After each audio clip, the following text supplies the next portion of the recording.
Hello, I'm Abigail Marquez, General Manager for the City of Los Angeles Community Investment for Families Department. Welcome to Pathways to Prosperity, a show highlighting our department's anti-poverty and homelessness prevention programs. Today, we're going to discuss a very important topic, domestic violence. Since 1989, October has been nationally recognized as Domestic Violence Awareness Month. Our department's mission is to break the cycle of generational poverty, and we know that many families who experience domestic violence are also victims of poverty. Our work extends beyond the month of October. Here in Los Angeles, we are working hard every day to ensure that we advocate for additional resources to support survivors and acknowledge the role that our service providers play in disrupting the cycle of intimate partner violence. We work closely with hundreds of advocates to raise awareness and to remember the victims who have lost their lives at the hands of an intimate partner. This episode seeks to educate people on the issue of domestic violence, explain the ways that economic inequality can perpetuate cycles of violence and homelessness, and discuss services that our partner agencies provide to support survivors. I'm pleased to be joined by three incredible experts who are working every day and doing life-changing work to advocate for survivors in the field. So thank you all for joining me. I want to start by introducing all of you. I'm going to start with Karen Earle, the CEO of the Jenesse Center.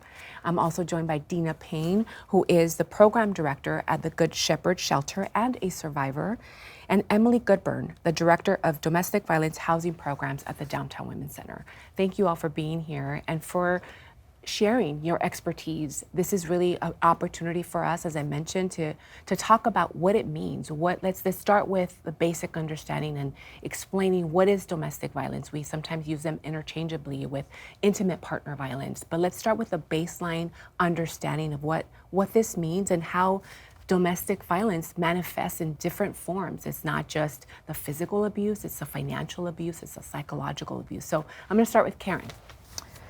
Thank you very much, Abigail. It's an honor to be here. Domestic violence is a pattern of abusive behaviors perpetrated against a partner. And in my mind, the way I say it, it makes it impossible for that individual and that family to live in peace in their own home and in their space. And it impacts children, and what happens in that home moves out into the community and schools, and it's all of our responsibility to make a difference. Thank you. Yeah, I agree with everything Karen said, and it's really about power and control.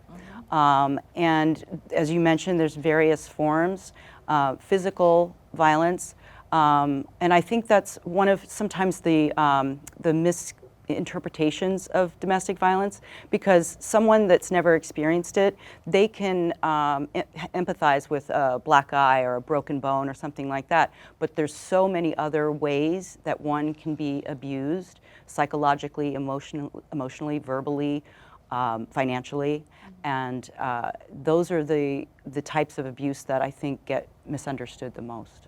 I really appreciate the point you made about the dynamics of power and control in a relationship. I think, like you said, oftentimes we look into these relationships and say, well, if there isn't physical violence happening, then it's not domestic violence.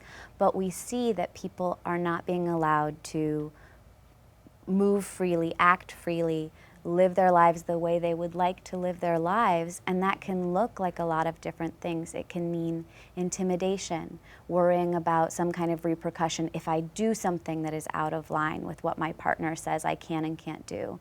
It can look like financial abuse, not having control over the money you make, not being allowed to have a job, having your credit score damaged by an abusive partner.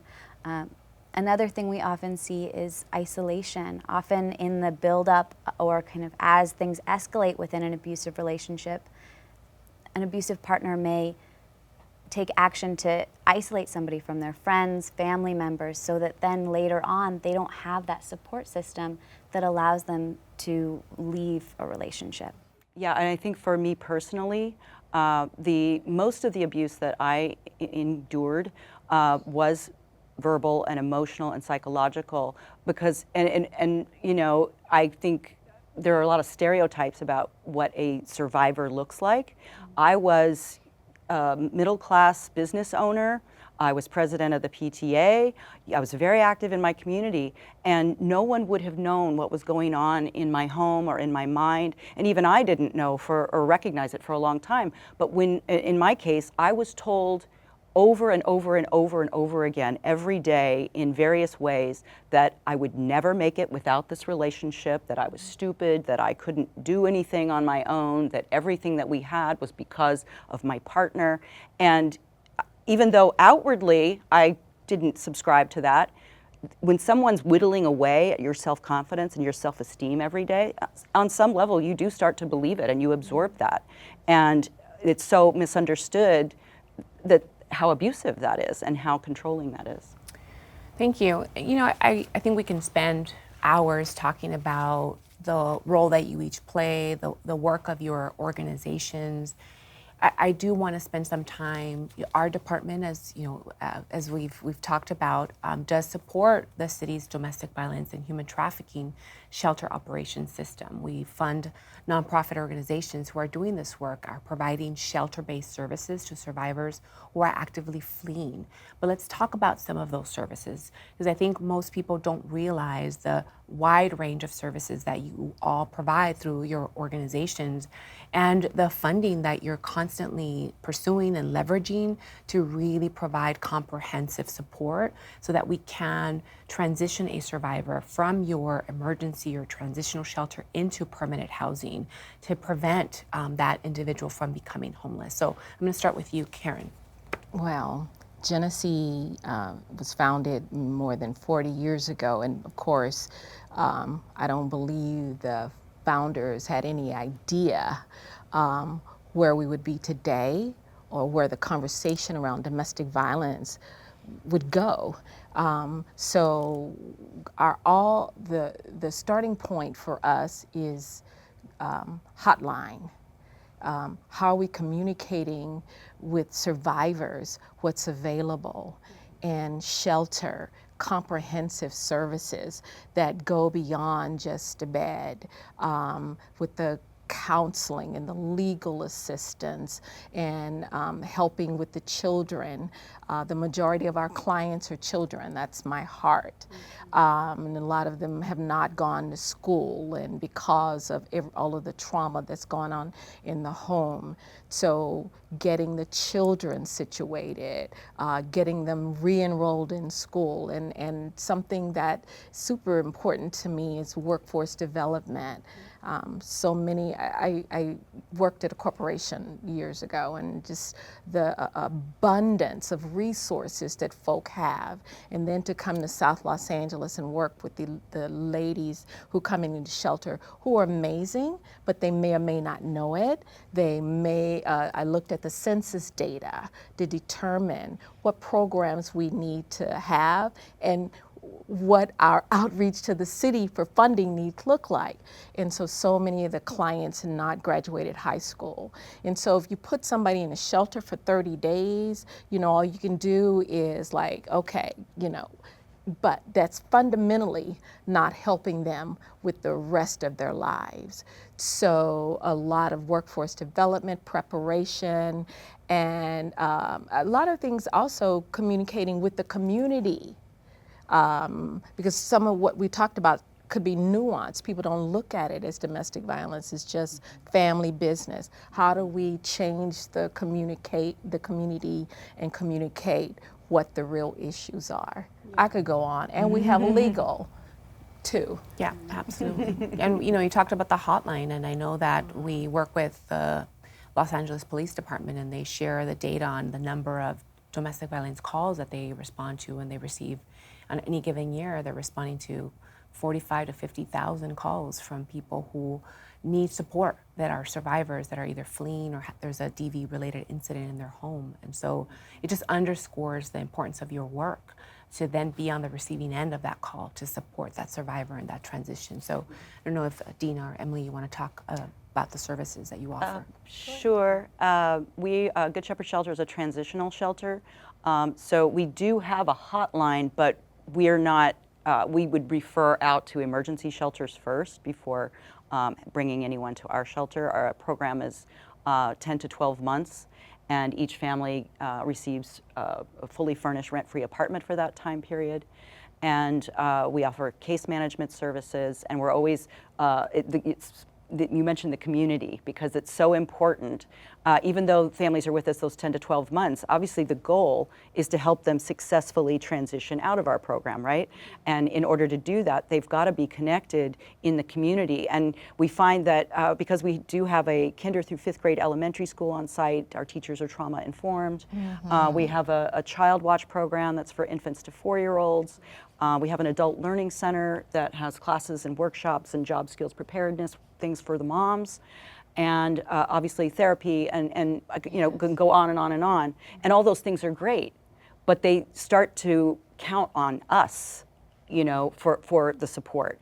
And as much as we would love to hold their hand through the process, we can't do that.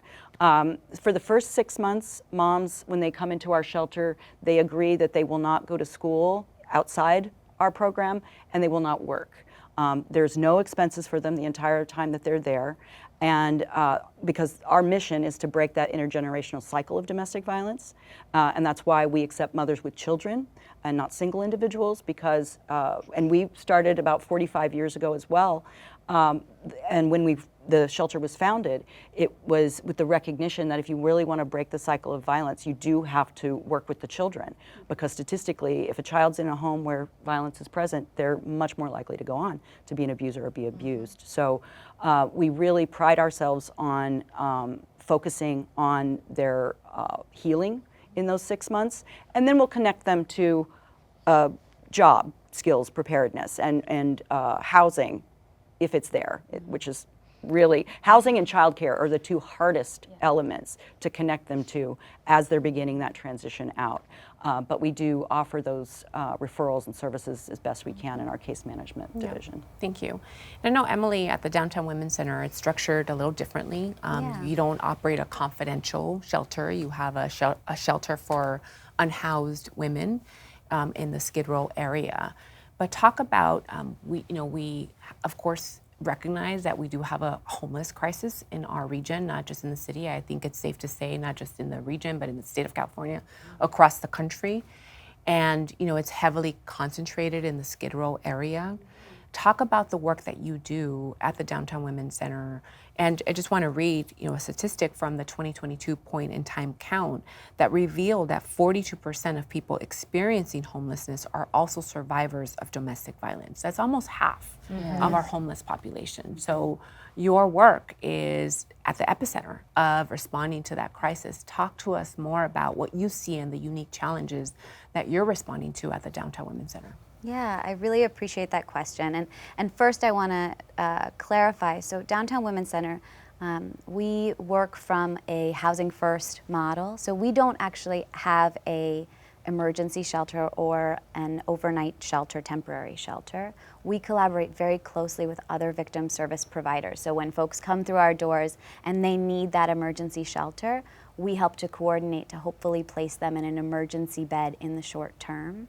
But like you said, 42% of individuals, of women experiencing homelessness have experienced domestic violence. So to address homelessness is to support survivors and to be trauma informed in our care. That's right. I think that one of the things that you hear across the board is that it's really important to offer holistic services, and we work from that same model. So we have a workforce development team, we have a clinical department, we have a trauma recovery center. We work to make sure that as folks come in the door, we're identifying what their specific goals are, their priorities are in that moment, and whether that be, first I need to increase my income, first I need to stabilize, I've been through something very traumatic, I need shelter, I need emergency services, I need a shower, I need a meal. Those are all things they can get through our access center. And from there, the folks who work in the Access Center then can refer them out to other programs within the agency, like the time-limited subsidy program that I oversee, which is our domestic violence housing program, where we are looking to find permanent housing based on the individual's needs, help them to obtain that housing, advocate for them, provide ongoing rental assistance where they can increase gradually to achieve a level of independence. But I think when we were talking about what domestic violence is and the impacts, I think it's really important to acknowledge that one night, 30 days is not enough time when it is this gradual process of chipping away at undermining somebody's resources, what they have access to. We need skill development, we need workforce development, we need to make sure that people have time to, whether it be go to school or go through our internal workforce development programs, to access therapy. The Housing First model says that all of those other things that need to be addressed are very difficult to do if you're unsheltered, if you are living in your car, unsheltered on the street, in an emergency shelter. That takes all of your energy and time to survive and move through that. Right. And so once people are housed, that's when we really see our work begin to rebuild financial stability, emotional stability, begin to build out community resources to make sure that folks are linked to whatever they may need for their family. One thing that I do want to emphasize as well is that, you know, a lot of domestic violence services are for families, and that is so important.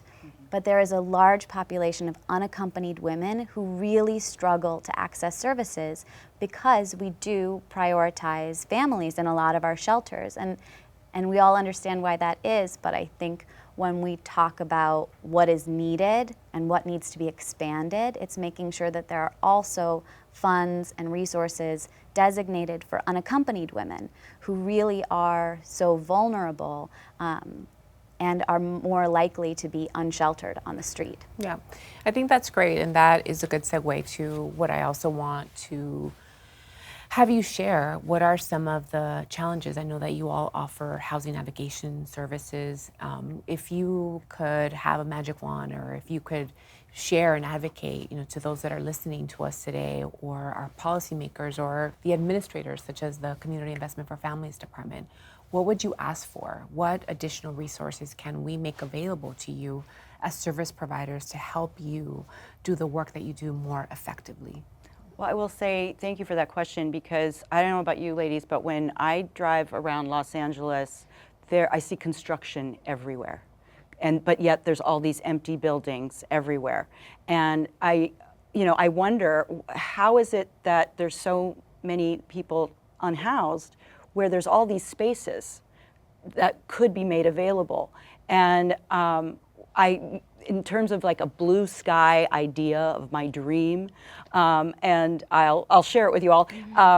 I think from my viewpoint, we could really, or families and women, anyone suffering or surviving domestic violence, if there's a transition from the transitional shelter, because maybe for 2 years, 4 years, whatever it is, because every family that we are trying to help to find affordable housing hit roadblocks for one reason or another. Some of our moms have Section 8 vouchers, but the landlords refuse to take them, even though they're supposed to. And so if we could have some kind of transition from the transitional, maybe it's an apartment building where a certain percentage is designated for survivors of DV and a certain percentage is fair market value. And then on the ground floor, you've got retail, but in-house, there is still case management. There is still childcare services. There is still mental health services. There are still legal services. So that, because like you said, 30 days isn't enough. Honestly, for our families, 10 to 12 months isn't always enough. They need more support than what is available to them. Thank you. Karen? Well, I have tons of ideas, but first, just our three organizations, listening to what we know best practices. I would love to have a big room full of people who doing this work, talking about best practices, and have city officials and others there to ask critical questions and have a, what do you call it, a mandate to make something happen. Like for us, people can stay with our transitional shelter for 2 years, and we have a permanent housing department that's all they do is looking for places. And Jenesse is building one of the first properties for survivors of domestic violence. All the apartments will be for that community. But another thing is the conversation about, that are you all doing that because you're nice? What does the data say? Looking at that, we're intentional. All of us, we're intentional. Have reviewed the data, the census data, and this is what our community needs. Right. And have friends in the city, in the county, wherever, coming together. I mean that. One day, it may take a week. I remember telling that to somebody in this city. They said, I don't want to be in that room. But I think it's a great idea, sharing best practices, and where do we move from here? Well, and you mentioned the statistic 42% earlier in the budget, and it doesn't match up. You know, the funding doesn't match the amount of unhoused people who are survivors of domestic violence. Our shelter is in SPA 4, Service Planning Area 4. And we have one domestic violence coordinator, Diana Grant. She's amazing. She will answer your email in an instant. She will help you find resources, but she's one person. And I can't wrap my brain around that when almost half of the Los Angeles homeless individuals have been touched by domestic violence in one way or another. It doesn't make sense to me. And I love the point you made, you're both making about being intentional and ensuring that survivors are not left out of the conversation, that we're being very deliberate about ensuring that there are appropriate resources that are allocated to support and meet the needs and the demands of the work that you do. So I do appreciate that. I am with you in this, on this advocacy effort to ensure that continues to resonate as much as and as loud as we need to be to ensure that does happen, and that there is. And I think this is why we want to take these opportunities to educate, the larger audience that is paying attention to the work that you all do, to make sure that you do have the adequate resources to do the work that is so critical. Yeah, I appreciate that, and I think at the Downtown Women's Center, all of our services are really intentional and informed by our Women's Voices Board, the individuals who have lived experience. We participate in the needs assessment, which is a process of interviewing folks who are experiencing homelessness for them to identify what do we most need. Yes. And I think one of the things that we see is there is a lack of affordable housing. It is very hard to even identify units, let alone get somebody through the door. And so more permanent supportive housing for individuals who need it, more long-term vouchers for individuals who need subsidized rental costs, people who can live independently but need that additional support. We want to have more time-limited subsidy programs that can help with those first couple of years. Every individual's needs are different, and we really need to have the flexibility to be able to match people to the appropriate level of intervention or care. It isn't a one-size-fits-all solution. But I also think this point of coordination and collaboration amongst victim service providers is so key. Because of VAWA, because of the safety risks involved in serving somebody who's fleeing domestic violence, there is a higher standard of privacy. There is not the same coordination between service providers that there is for the larger community. And so it really depends on individuals making those partnerships, communicating with each other, having these collaboratives of victim service providers who can help to mitigate the barriers that individuals face when they're calling a hotline and saying, I need a shelter bed today. And so there's that work that's also happening behind the scenes, but I love this idea of being able to move from the immediate we need an intervention today, what can we do, how can we support each other, to what have we learned over the 40 to 50 years of in each of our agencies, what are we seeing, what has worked, what has not worked, and what would we need to sort of expand that or take this model and build it out. Because I think that a lot of our agencies are also working already beyond our capacity. We strive to take any opportunity and link people to resources as quickly as we can, but there does need to be more infrastructural build out, cultivating more people who are trained in the field, who have the skills needed to provide these services.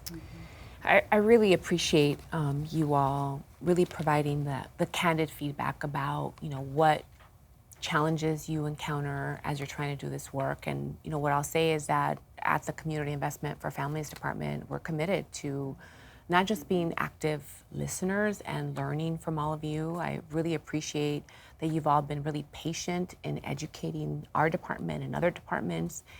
And that we also have a responsibility as the administrator, in this case of the domestic violence shelter system, to be that conduit, to be that connector to other systems, and to break down some of these bureaucratic layers of regulations that sometimes don't make sense and are really hindering your ability to do the work effectively. So that is one of the commitments that I will make to you all, is to really look at those policies and those regulations and work together to see how we can bring forth some reform. And acknowledge that we have evolved as a system, and that we need to listen to you all and to people with lived experience. You all do a great job in bringing those voices to the forefront, and we need to make sure that direct feedback is really integrated into the models that we end up, funding and adopting. So I just want to say thank you to all. I don't know if you have any final thoughts that you'd like to share. Of course.